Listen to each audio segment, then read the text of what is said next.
Jesus, conforme escreveu o apóstolo João, capítulo de número 19, versículo de número 1. Só Deus vai me fazer cantar aqui, irmão. Larissa falou, você vai cantar, né, no refrão. Falei, cantar é uma palavra muito forte, vou dublar. Quer acabar com o meu ministério, né?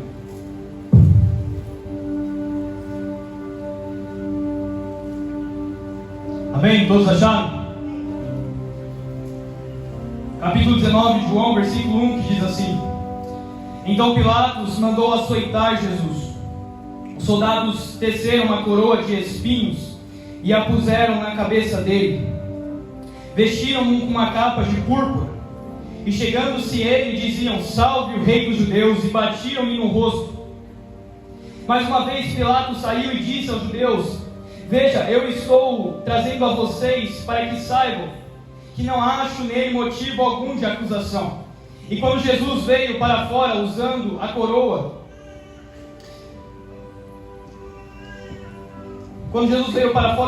de espinhos e a capa de púrpura, disse-lhe Pilatos, eis o homem. Ao vê-lo, os chefes dos sacerdotes e os guardas gritaram, crucificam, crucificam. Mas Pilatos respondeu, levem-nos vocês e crucifiquem. Quanto a mim, não encontro base para acusá-lo. Os judeus insistiram, temos uma lei, de acordo com essa lei ele deve morrer, porque se declarou filho de Deus. Feche seus olhos e não sua Bíblia. Pai, em nome de Jesus Cristo, Senhor, nós estamos mais um dia na Tua casa, Pai. Senhor, nós estamos, Pai, debaixo da Tua presença, diante, Senhor, do Teu altar, ó Pai, aonde, Senhor, vai ocorrer mais uma ministração aqui nesta noite, Senhor.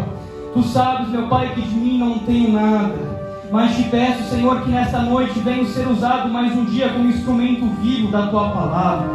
Meu Deus, mas eu também já te peço sobre esta igreja, meu Pai. Senhor, que ao redor, Senhor, deste lugar, ó Pai, desta casa, Senhor, que domas de fogo possam invadir aqui, Senhor Jesus. Senhor, vai incendiar este lugar quanto agora, Pai, neste momento. Envia anjos ministradores, Senhor, anjos de fogo, meu Pai, sobre a igreja, meu Pai. E eu creio, Senhor, que dentro de poucos minutos, este lugar vai ficar pequeno pelo poder e o peso da Tua glória que aqui será derramado. Rasgue o céu sobre Torre Forte hoje aqui, Senhor.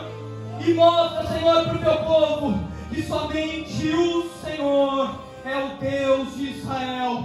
Fala conosco, Espírito Santo, ministra aos nossos corações, em nome de Jesus Cristo. Amém e amém. Pode se assentar.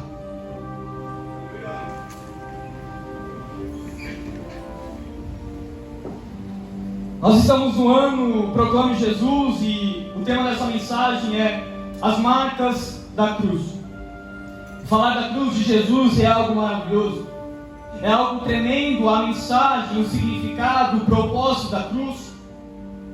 Muitas vezes quando nós viajamos ou quando nós partimos para algum lugar de carro e olhamos e vemos uma placa com uma cruz, e nós vemos essa cruz nessa placa, a gente já identifica que tem um cemitério ali perto. Ou quando a gente olha na TV e vê um símbolo da cruz, também a gente raciocina que há morte naquele lugar. Mas a cruz dos homens e a cruz de Jesus é totalmente diferente. Enquanto a cruz dos homens representa a morte, a cruz de Jesus representa a vida. E quando nós estudamos angiologia, a doutrina dos anjos, para entender a cruz de Jesus, nós temos que voltar lá em Gênesis. Gênesis capítulo 1, versículo 1 e 2. Eu quero trabalhar só por agora nesse começo. No princípio criou Deus os céus e a... Versículo 2, o Espírito de Deus pairava sobre a face do abismo. Existe um intervalo entre o versículo 1 e o versículo 2 do capítulo 1 de Gênesis. E quando Deus vai criar os seus anjos, a doutrina, a angiologia, a gente vai ver que Ele cria em determinados tempos, o Kairos, que é o seu tempo. Em determinado, Ele começa a criar os serafins, e Ele fala, agora eu vou criar esses querubins, agora eu vou criar esses arcanjos, agora eu vou criar esses anjos de mensagens, agora eu vou criar esses de guarda, agora eu vou criar esses de guerra. Cada um com uma função específica. Eles se diferenciavam por seus princípios particulares. Eles se diferenciavam por aquilo que eles faziam no céu. Mas a igualdade de todos os anjos é que todos paravam e se prostravam para dizer que Ele é santo. E no meio desses anjos, o Senhor vai criar um que era diferente dos outros. Esse anjo que o Senhor cria, ele era um anjo de adoração. E a Bíblia Septuaginta, no século passado, vai falar do nome desse anjo de Lúcifer. O anjo de luz. Lúcifer foi criado como um anjo diferente.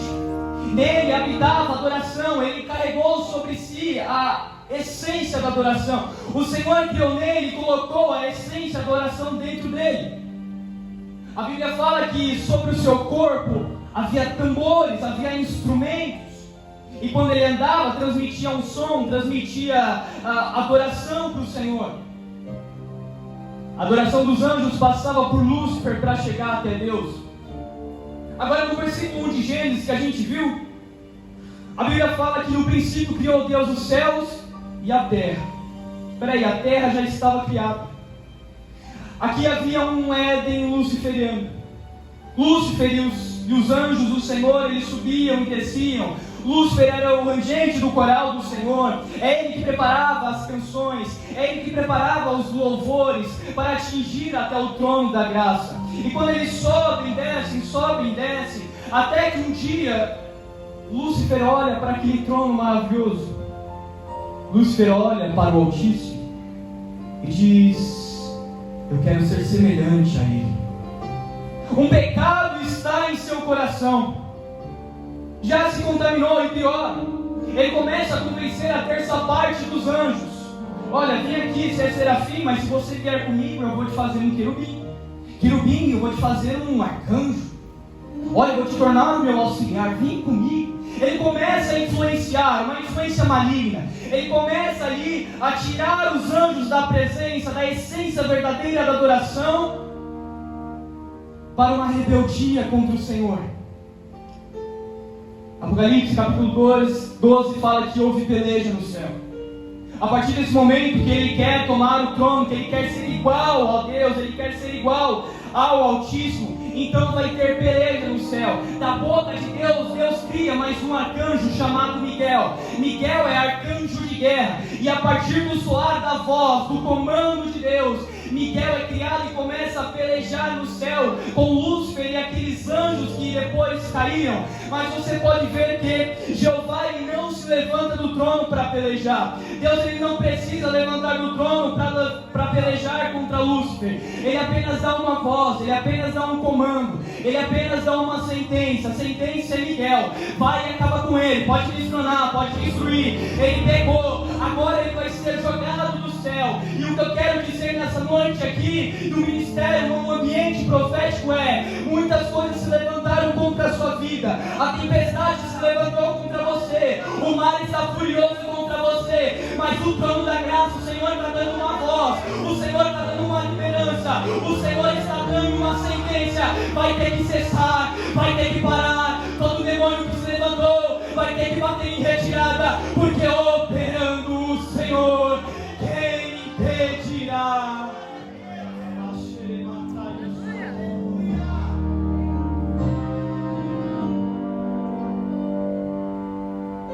Lúcifer e os anjos são caídos do céu. Jesus vai falar que ele viu Satanás cair como relâmpago do céu. E quando ele cai nesse Éden luciferiano, o profeta Ezequiel vai falar que nesse Éden, nessa terra, antes do Éden, Adão, havia minérios, havia rubis, havia pedras preciosas que eles andavam sobre ela. Era maravilhoso, era lindo, pastor Aju.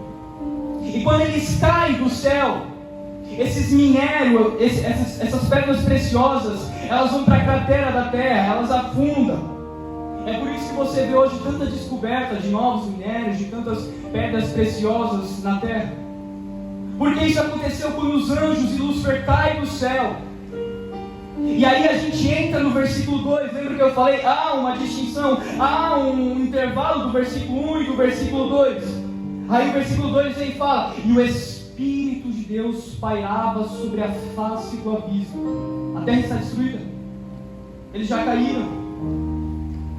E aí o Senhor começa a criar tudo novamente. Eles são presos nas regiões celestiais, Efésios capítulo 6. E o Senhor começa a separar a luz das trevas de noite, começa a separar a água atmosférica das fluviais, começa a criar o sistema solar, o sol, a lua, as estrelas, cria as plantações, cria os animais terrestres, as aves, os animais aquáticos, e está tudo perfeito, está recriado, está tudo lindo, maravilhoso na terra. O Éden está criado. Na viração do dia, do quinto dia, o Senhor para e fala: algo ainda falta aqui. Não falta algo ainda aqui nesse jardim. O jardim estava lindo, o jardim estava perfeito, mas Deus só ainda falta alguma coisa aqui. E no sexto dia, do pó da terra, Ele sopra o seu fôlego de vida, e dali nasce o homem. Ele cria o homem à sua imagem, à sua semelhança, coloca a sua glória no homem, e ele é criado. Agora o homem está criado, um homem santo, um homem perfeito, um homem puro, um homem que tem a glória, carrega a glória de Deus sobre o seu corpo. Adão andava pelo jardim, ele foi colocado como provedor do jardim, e ele andava no jardim com a glória do Senhor resplandecendo nele. Assim como Moisés desce do monte e o seu rosto brilha, assim era o corpo de Adão. Depois de um tempo, o Senhor faz Adão cair num sono profundo, e de sua costela ele tira e forma a mulher. Ele forma a mulher naquele cenário. E há quem diga, há quem pergunta, há uma dúvida talvez, por que o Senhor criou a mulher da costela? Muitos dizem que a Bíblia é machista. Não. O Senhor cria a mulher da costela porque Ele não criou da cabeça, porque a mulher não foi feita para ser rejeitada. Ele não criou dos pés porque a mulher não foi feita para ser pisoteada. Mas Ele cria perto do coração porque ela foi feita para ser amada. Ele cria, agora está criado o homem e a mulher, e a glória de Deus está sobre o corpo de Adão, está sobre o corpo de Eva. Eles andam pelo jardim, até que um dia vem a primeira possessão na terra. Lúcifer, que já estava caído, que não mais é Lúcifer, não é mais anjo de luz, agora diabo, e ele vai possuir aquela serpente no jardim, e ele começa a conversar com Eva. Eva já passava muitos dias por aquela árvore, por aqueles frutos maravilhosos, mas naquele dia que a serpente é possuída e ela começa a conversar com Eva, então ali há um diálogo, onde a influência do mal, a influência do diabo sobre Eva é tão forte que ela cai. Ela come do fruto proibido, dá para o seu marido, ele come também, e os dois pecam. O primeiro engabote acontece, a glória se foi. A glória que resplandecia no corpo de Adão e Eva agora se foi, e eles percebem que estão nus, porque não há mais presença, não há mais glória, e aí eles se escondem, e o Senhor vai a Adão: por que está se escondendo? Senhor, eu estava nu. Como sabes que está nu? Por acaso comeste do fruto que eu proibi? E eles são expulsos do jardim do Éden, eles são expulsos, e ali são colocados querubins com espadas de fogo, para que eles não voltassem mais para o jardim. E vamos ver que por causa do pecado de um, Paulo vai dizer, por causa do pecado de um, todos pecaram e estão destituídos da glória de Deus. Todos estavam condenados ao inferno. Todos estavam com a condenação eterna, sem exceção, todos. Por causa do pecado original. Porque um pecou, todos pecaram, e todos estão destituídos da glória de Deus, separados da glória de Deus. O jardim representando o paraíso, eles foram expulsos, porque sem obediência não tem como ter a salvação, e aí eles são expulsos do jardim. Eles são expulsos da presença, são expulsos da glória, porque eles não se arrependem. Deus fala para Adão: por que você comeu? Ah, foi a mulher que me deste. Eva, foi a serpente. Eles não se arrependem, eles querem colocar a culpa no outro. Mas quando eu olho para essa passagem, quando eu olho para isso, eu já consigo ver a cruz de Cristo aqui. A Bíblia fala que o Cordeiro foi morto antes da fundação do mundo. E quando eu olho para Gênesis capítulo 3, quando Deus está dando a sentença para a serpente, Ele está falando: você picará o calcanhar da mulher, mas ela pisará na sua cabeça. Eu consigo enxergar a cruz aqui. Quando eu vou para Êxodo e vejo Deus falando para Moisés dizer ao povo: mate o cordeiro, pincele os umbrais da porta, porque isso vai proteger o anjo da morte não entrar nas suas casas. Eu vejo Jesus, Ele é o cordeiro que morreu e aspergiu o seu sangue na cruz e nos livra da morte eterna. Eu consigo enxergar a cruz. Quando eu vou para Levítico e vejo o tabernáculo sendo movido, eu consigo enxergar os utensílios todos representando para Jesus. Quando o véu do templo que separava o lugar santo dos santos, Jesus morre na cruz do Calvário e diz: está consumado. O véu se rasga de alto a baixo, não precisa ser mais sumo sacerdote, o acesso está liberado e eu consigo enxergar a cruz.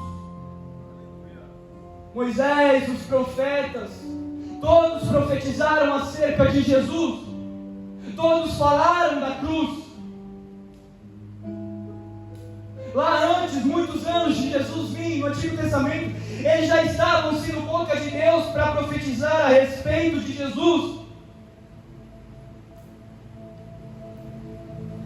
A gente vê Ezequiel profetizando, a gente vê Daniel falando para aqueles astrólogos, a gente vê Davi que era descendência, a gente vê Jeremias declarando, a gente vê Miqueias profetizando.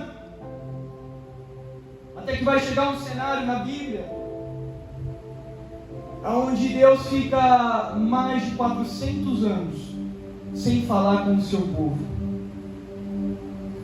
O povo desobedecia, o povo estava no espírito de prostituição, de promiscuidade, o povo estava longe do Senhor.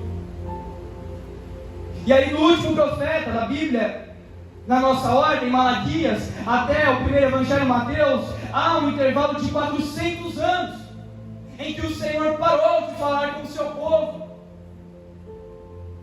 e houve silêncio.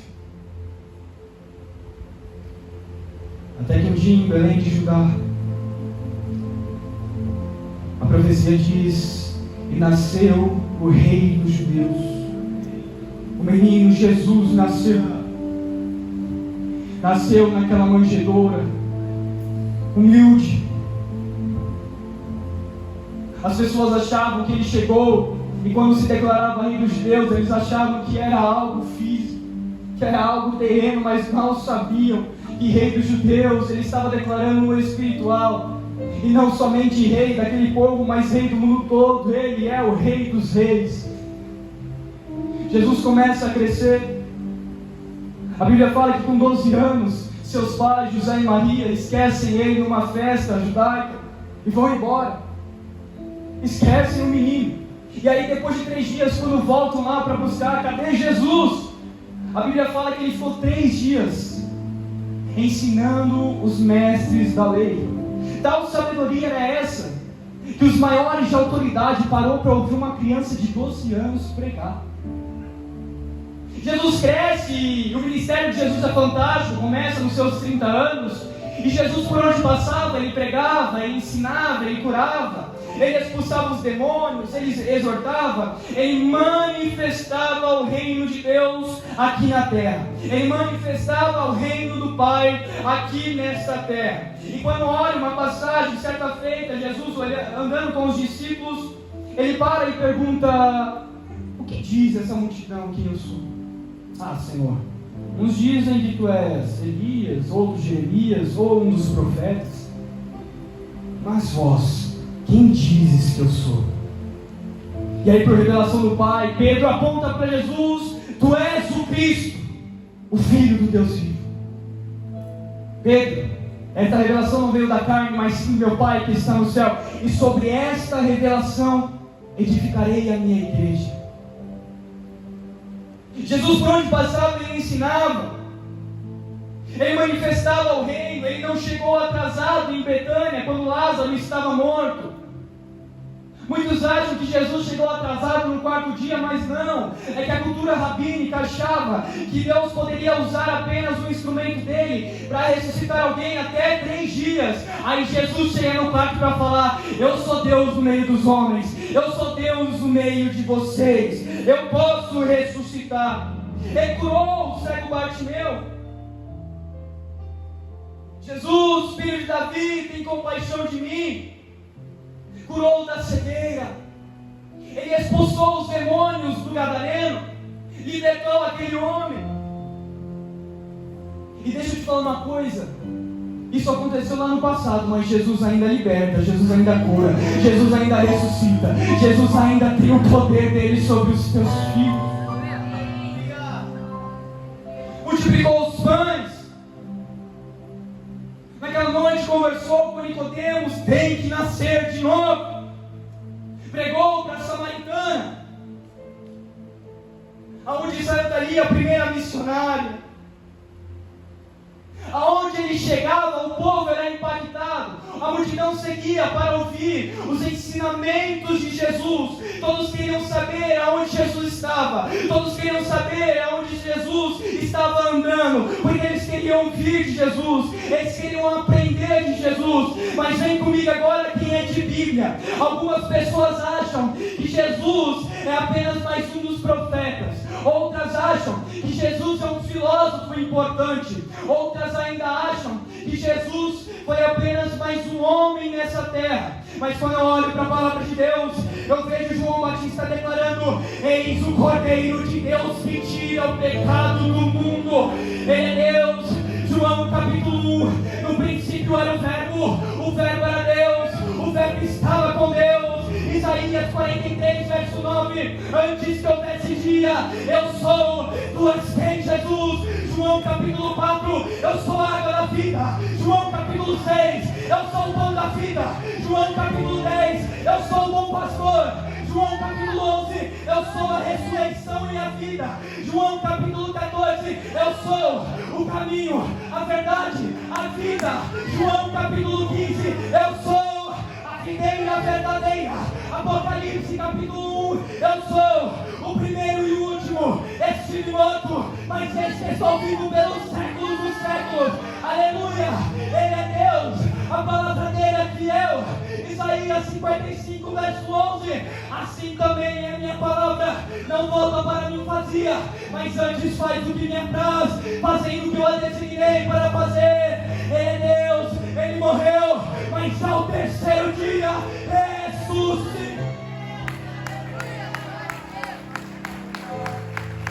E ressuscitou para falar que está passando aqui nessa noite e está levantando quem estava caído, ressuscitando aquele que estava morto, purificando quem estava sujo. O sangue dele te lava.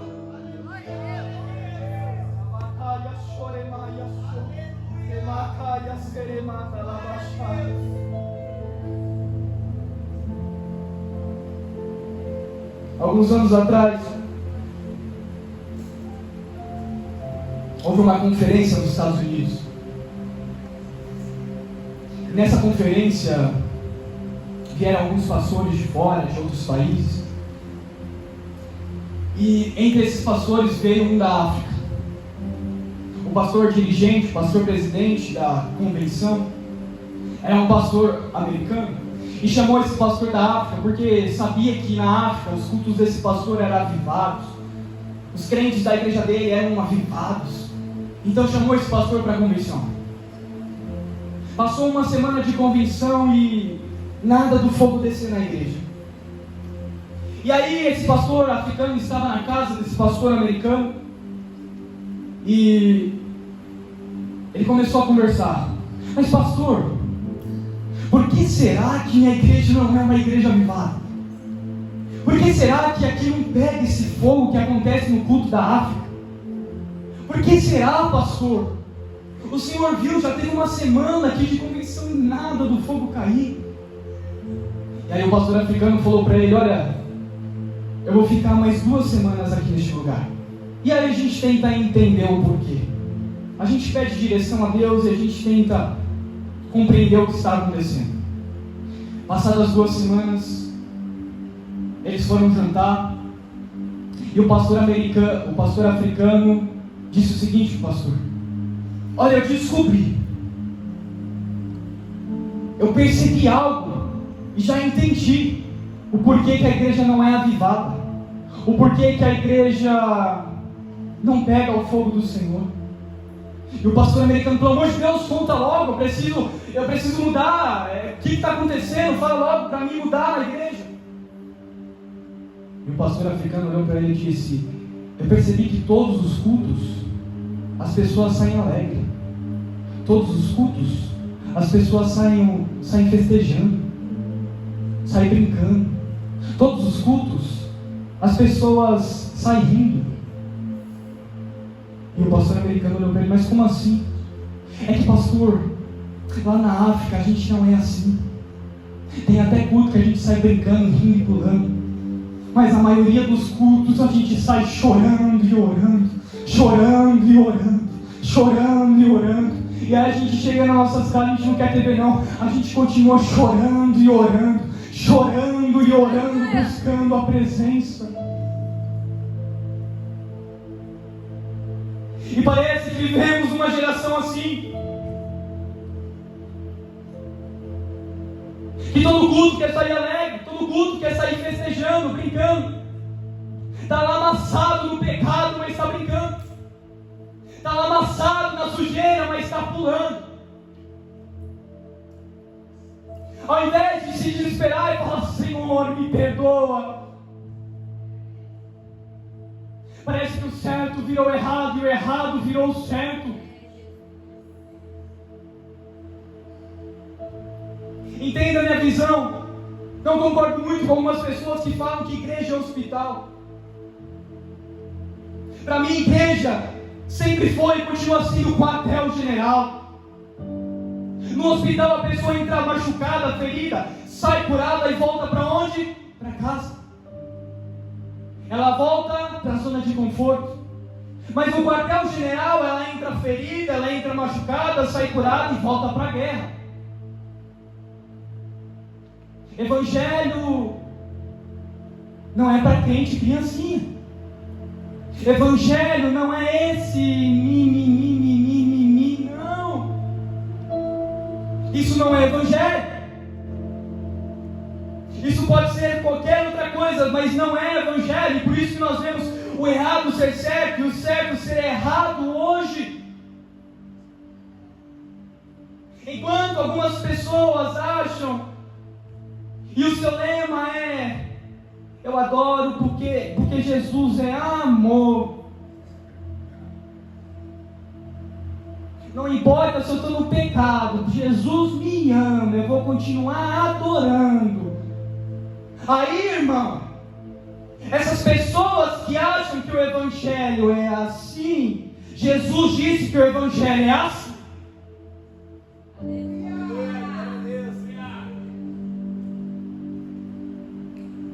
Não é um evangelho frouxo, não é um evangelho fajuto. Enquanto muitos estão rejeitando a palavra de hoje, Deus me traz como profeta nessa noite para falar que pecado ainda é pecado. Tem que viver a palavra, tem que obedecer, tem que viver em santidade.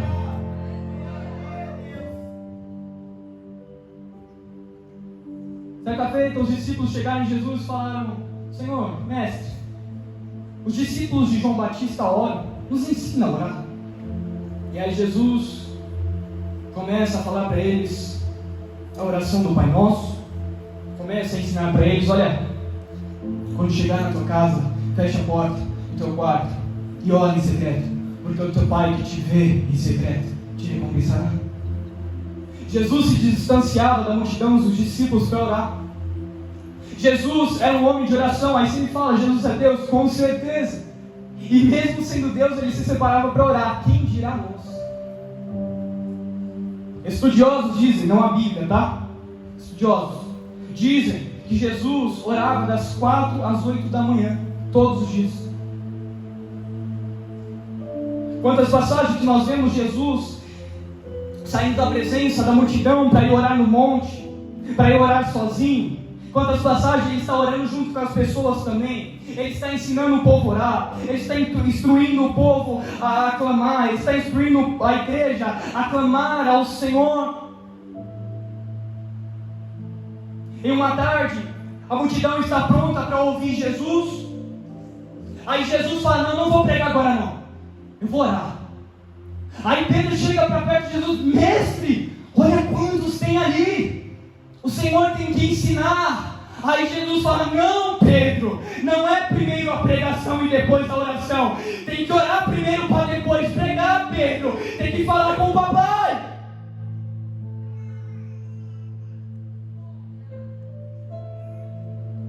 No tempo de João, o apóstolo João, o último discípulo a ser morto, o último apóstolo a ser morto, houve algumas heresias no meio da igreja. Algumas pessoas estavam falando que Jesus não era de fato Deus, mas era um homem que recebeu um papel messiânico. E João vai combater essas heresias. Quando a gente olha para os 4 evangelhos, e o tema desse ano é Proclame Jesus, eu quero que você entenda isso. Quando a gente olha para os 4 evangelhos, Mateus, Marcos, Lucas e João, cada um vai descrever de uma diferente forma.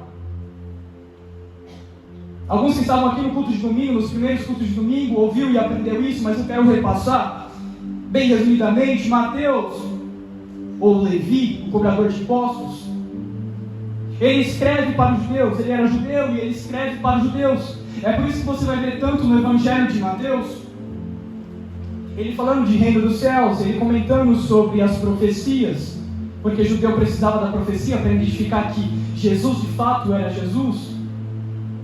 Marcos, o João Marcos, aquele da primeira viagem missionária de Paulo com Barnabé, que é expulso, ele vai escrever para os romanos. E os romanos não precisavam da genealogia, porque eles não acreditavam muito nisso, por isso que você não vai ver a genealogia. Quando a gente chega em Lucas, escrevendo para os gregos, um médico, um evangelista, ele quer passar Jesus em cada detalhe de seus milagres. Ou seja, os 3 evangelhos apresentam Jesus de uma forma humana.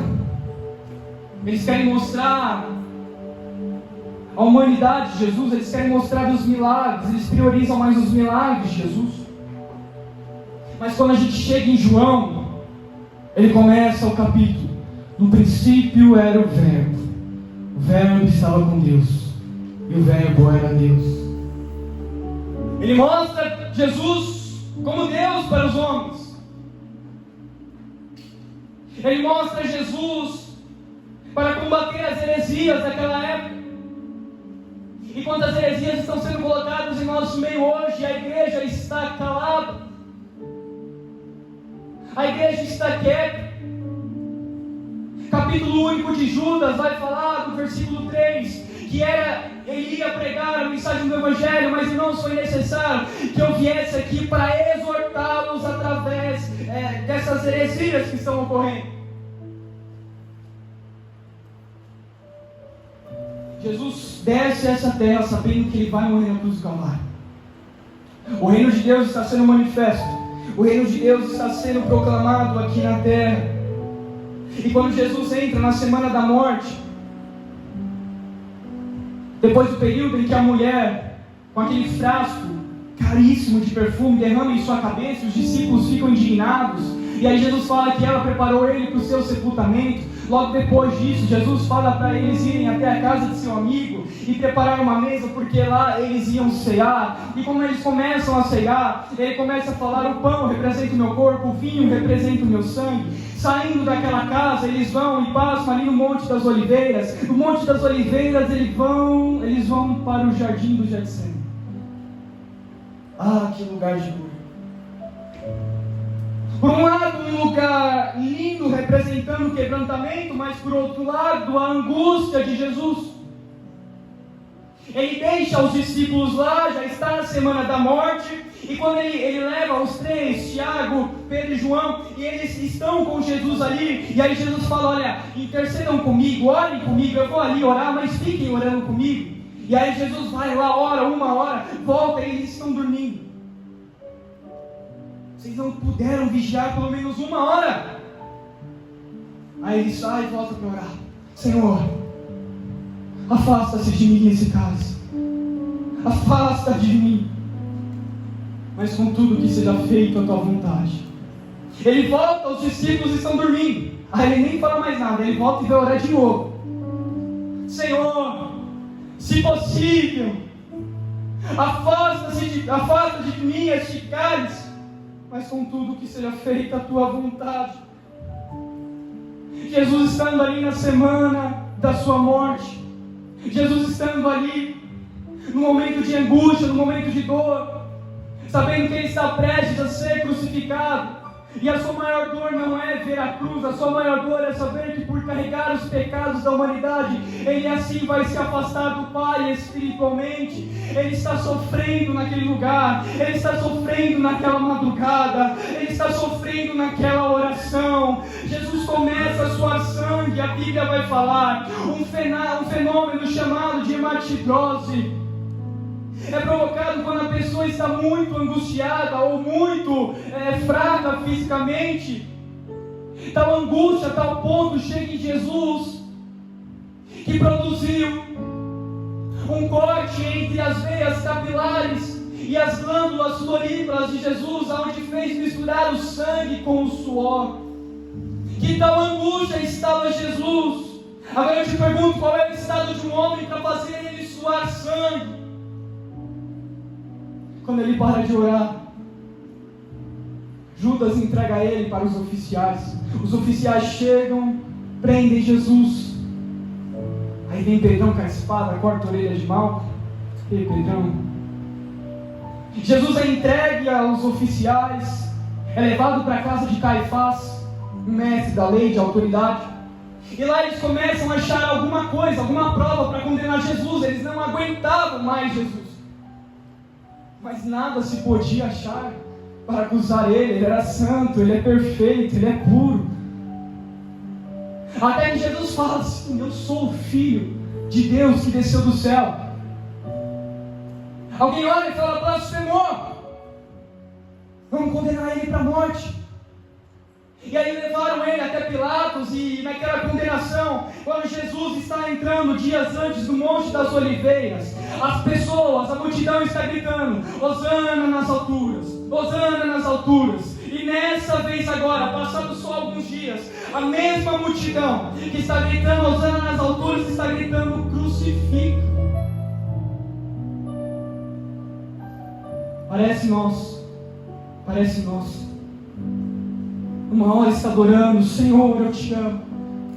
Mas outra hora está negando: Senhor, mas eu peço perdão. A multidão gritava: crucifica, crucifica. Os mestres da lei, os fariseus estavam falando: crucifica este homem. Pilatos olha para ele, não tem nada para condená-lo, não tem nenhuma acusação, não tem nenhuma prova que coloque ele na cruz, mas os homens estão gritando: crucifica. Até que Pilatos não quer mais saber do caso, para que a culpa não venha sobre ele, então ele: crucifica vocês este homem então. E aí Jesus é levado para um lugar de tortura.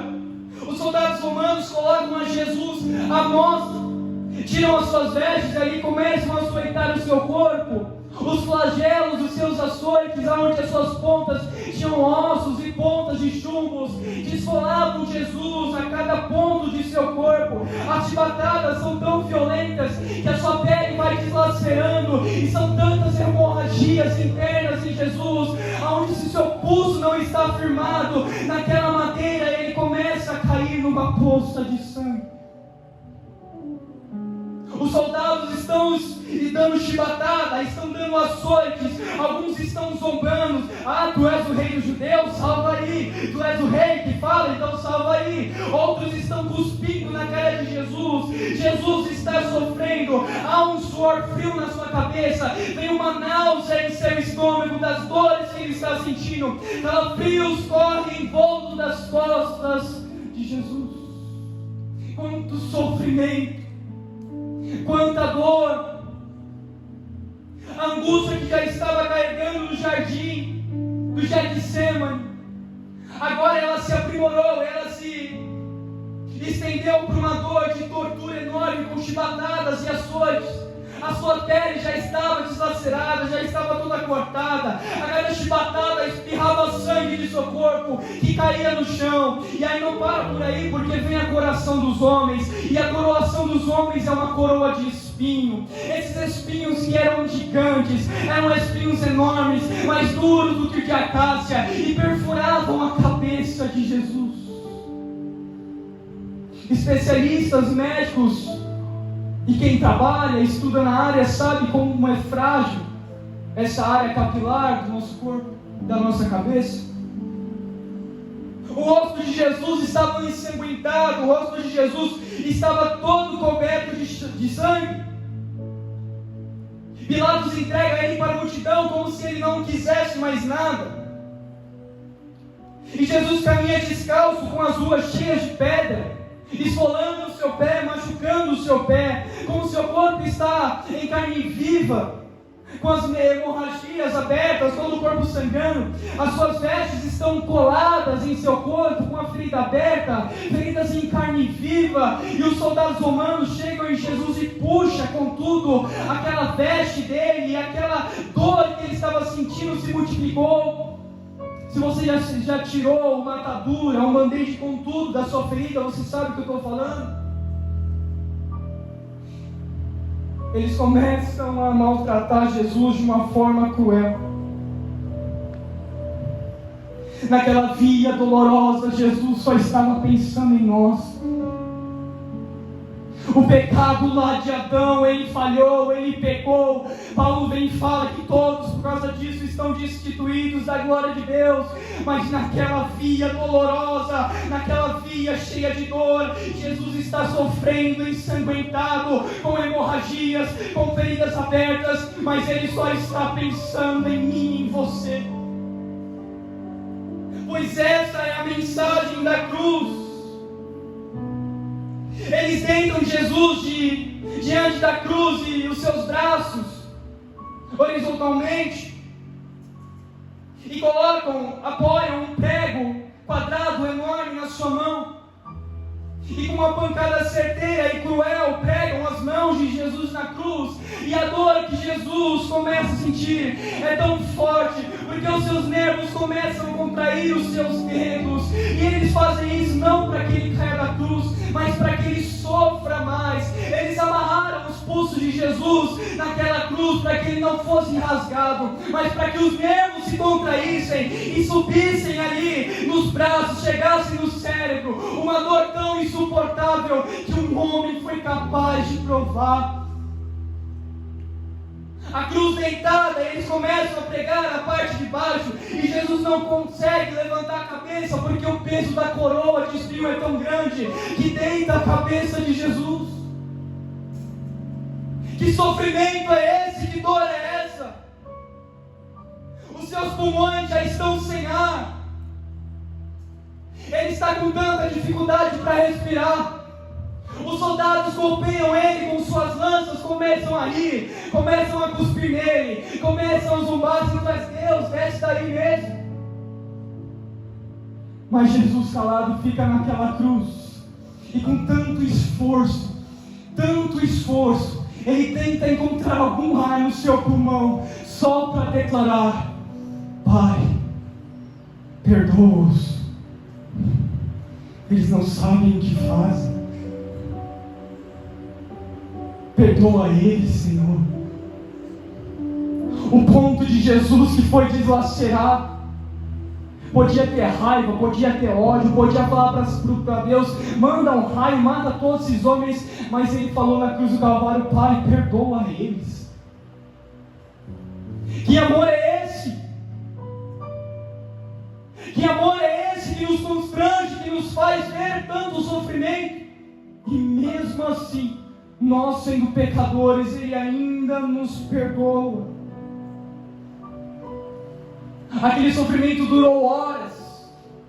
Meio-dia ele sentiu sede. O soldado com a lança pegou a ponta da esponja e colocou A boca de Jesus, o seu queixo já estava caído, não conseguia mais ter uma parte fixa para conseguir enxugar toda aquela água com sua língua, tudo estava seco na sua garganta. E às 3 horas ele disse: está consumado, e morreu.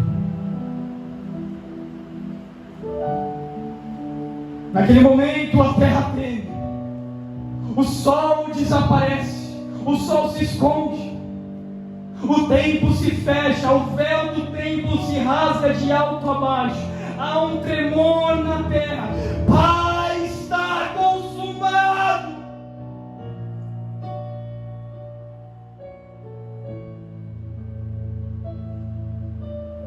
Eles estão naquele lugar vendo Jesus já morto.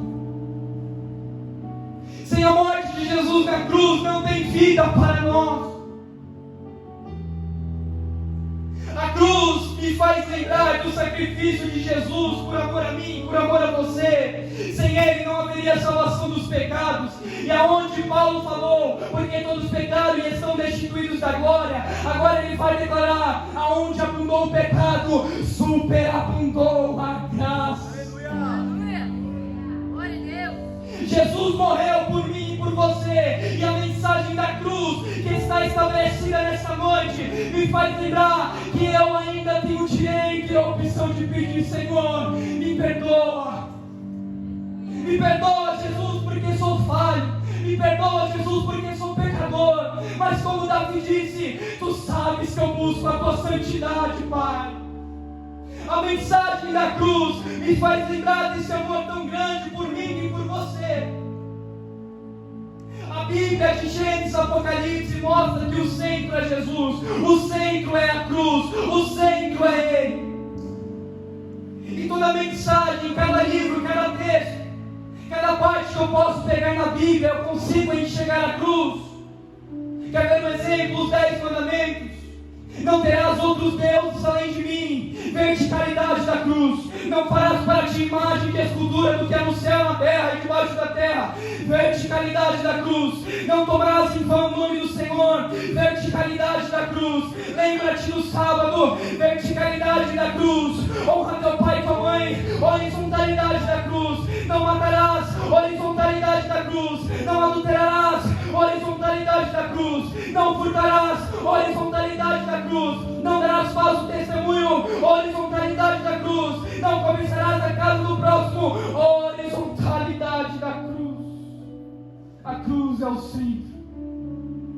Enquanto a cruz dos homens nos lembra a morte, a cruz de Jesus nos remete à vida. O diabo veio para matar, roubar e destruir, mas Jesus veio para te dar vida, e vida com abundância. O evangelho da cruz é Paulo dizendo: já estou crucificado com Cristo, agora não vivo mais eu, mas Cristo vive em mim. 1 Coríntios 1,18: pois a mensagem da cruz é loucura para o mundo, mas para nós, para a igreja, é o poder do Senhor.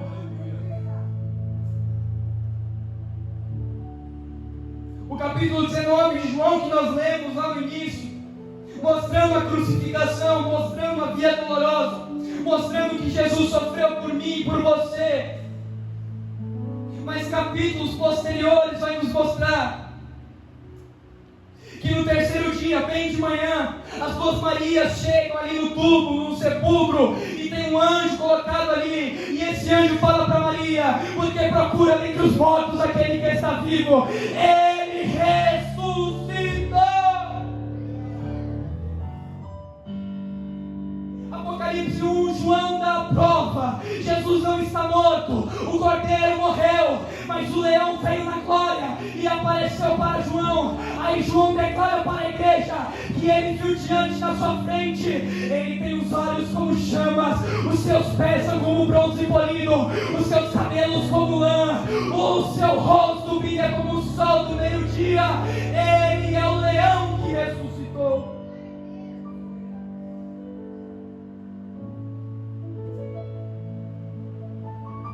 A cruz me lembra perdão. A cruz me lembra a restauração. A cruz de Jesus me faz lembrar que mesmo que um dia eu pequei, pois somos pecadores, mas o apóstolo João vai declarar na sua carta, no capítulo 2, que Ele, quem é Jesus, está à destra do Pai, e Ele é a propiciação pelos nossos pecados, mas não só dos nossos, pelo do mundo todo. Ele é o advogado fiel. Eu não sei como você chegou aqui neste lugar, eu não sei como anda a sua vida. Se Jesus voltar agora, será que você sobe? Será que eu subo? Como está a sua vida diante de Deus? Se num piscar de olho agora acontecer o arrebatamento, você sobe? Meus irmãos, diabo não brinca de ser diabo. Não podemos brincar de ser crentes. Como foi falado na metade da mensagem, não podemos viver um evangelho mimimi, temos que viver um verdadeiro evangelho. Dói, é difícil, tem desafios, tem lutas, tem batalhas, mas fiel é aquele que está conosco, fiel é aquele que peleja na nossa frente, fiel é o Senhor dos exércitos, fiel é o príncipe da batalha, fiel é aquele que não nos desampara. Ele é o Senhor e Ele nos prometeu, Mateus capítulo 28, que estaria conosco todos os dias até a consumação dos séculos. Eu não sei como você chegou, mas eu quero declarar essa noite: ainda há uma esperança, ainda há algo para ser derramado aqui nessa noite. Aqueles homens da convenção nos Estados Unidos saíram festejando e alegre. E eu não estou falando para você sair cabisbaixo, para você não brincar com ninguém, não é isso. Mas o que eu quero que você entenda, que o Evangelho tem que ter renúncia, e o Evangelho tem que ter busca. Quando você chegar em sua casa, não vá para frente da TV, não vá para frente do celular, vá para frente da Bíblia, busca Ele, clame a Ele. Aquele que clamar a mim, Ele responderá. Buscar-me-eis e me achareis, se buscar de todo o meu coração. Quer ser cheio do Espírito? Quanto tempo você ora?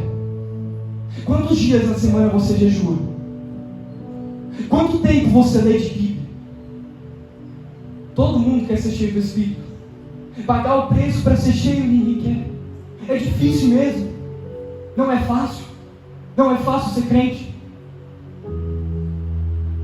Mesmo que nesse mundo nós temos aflições, nós temos bom ânimo porque Ele já venceu. E a cruz deles nos mostra isso. A cruz de Jesus nos mostra isso. A cruz não deveria ser pregação apenas na Páscoa. A cruz deveria ser pregação todos os dias. A cruz é o centro da Bíblia. Jesus é o centro do Evangelho. Nós somos pequenos, pecadores, totalmente dependentes da glória de Deus, totalmente dependentes da presença do Pai. Sem Ele, não vamos conseguir. Deus, Ele é amor, Ele te ama, Ele morreu na cruz. Mas entenda que Ele também é justo, Ele também é santo, Ele também é juiz. E aqueles que estiverem na desobediência, vai ser como Adão e Eva. Muitos acham que Jesus vai ter dó naquele dia. Não! Ele não teve dó de Adão e Eva, expulsou do jardim. Por quê? Porque Ele odeia? Não! Mas porque não obedece a palavra. E a cruz me leva à obediência. A cruz me leva para a redenção. Fique de pé.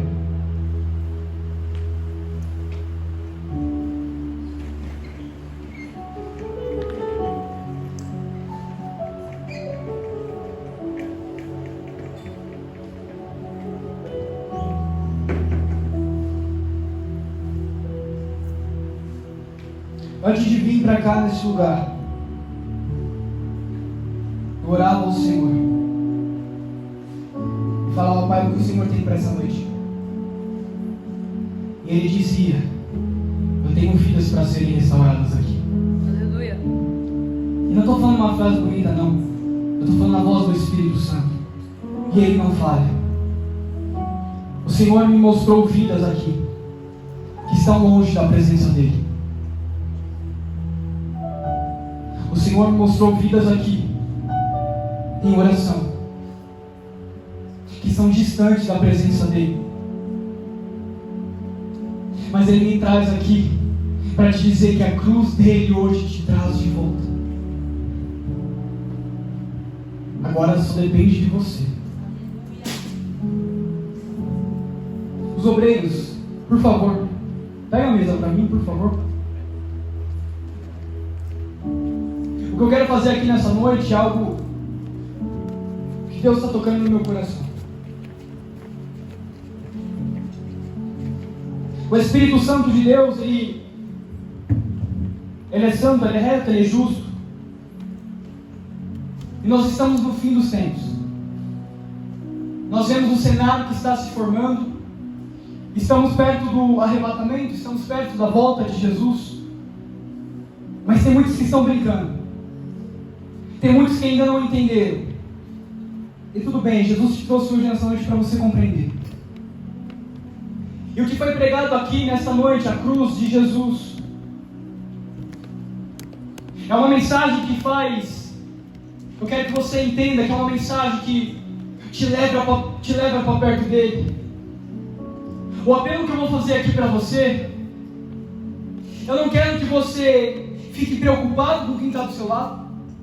Eu não quero que você fique preocupado com quem vai te julgar, com quem vai apontar, com quem vai falar. Não, irmão. Deixa falar. Eu quero que você adore. Eu quero que você venha para os pés da cruz. Eu quero que você volte para perto dele hoje. Talvez Jesus, Mari, pode voltar daqui 5 minutos. Nós não sabemos. A Bíblia fala que vai ser um dia normal assim. E aí? E se você perder essa oportunidade de Jesus voltar? O inferno é eterno. O inferno não tem intervalo. Não. É eterno. Assim como o céu é eterno, o inferno também lá no fundo será eterno. Portanto, eu quero chamar aqui na frente. Primeiro eu quero fazer o apelo, como sempre faço, e depois o apelo que Deus está tocando no meu coração. Há alguém entre nós aqui que diante dessa mensagem da cruz coloque em seu coração e diz: eu quero confessar Jesus como Senhor e Salvador da minha vida. Se há alguém, levante uma de suas mãos, eu quero orar com você. Não tenha vergonha. Nós estamos aqui como uma família. Se há alguém, levante essa mão e não perca essa oportunidade. Glória a Deus, aleluia. Amém? Glória a Deus. Aleluia. Mais alguém? Não? Glória a Deus. Então, meu segundo apelo para você que aceitou Jesus e para você que chegou aqui nessa noite falando: Senhor, eu tento ficar de pé. Senhor, eu tento persistir, eu tento perseverar, mas eu não consigo.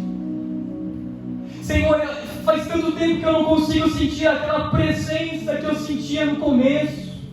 Parece, Senhor, que o céu está fechado para mim. O meu apelo para você é que você venha para o altar, porque o altar é lugar de reconciliação. O altar de Cristo é lugar de redenção. E a mensagem que foi pregada aqui sobre a cruz vai trazer a redenção hoje, nessa noite. Enquanto o louvor me ajuda,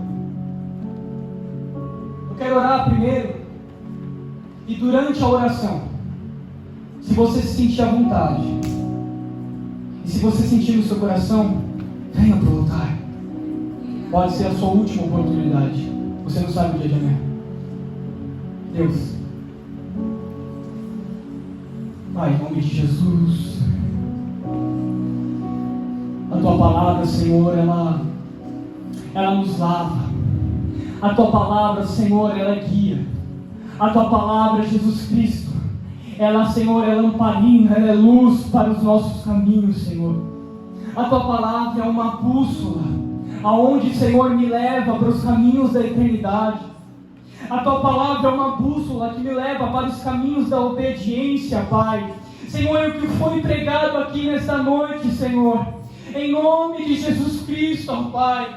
Se há alguém, Senhor, se há não, porque o Senhor me mostrou que há vidas aqui para serem restauradas, e eu te peço nesta noite, ó Pai, Senhor, o primeiro passo o Senhor já me deu, mas agora depende dele, Senhor. Ah, meu Pai, toca no coração dessas vidas para sair do lugar e vir, Senhor, se render aos pés da cruz. A cruz que nos mostra a redenção, a cruz que nos mostra o Teu amor, a cruz, Senhor Jesus, que nos mostra que naquele dia de sofrimento, de dor, de angústia, o Senhor olhou para o céu e disse: está consumado.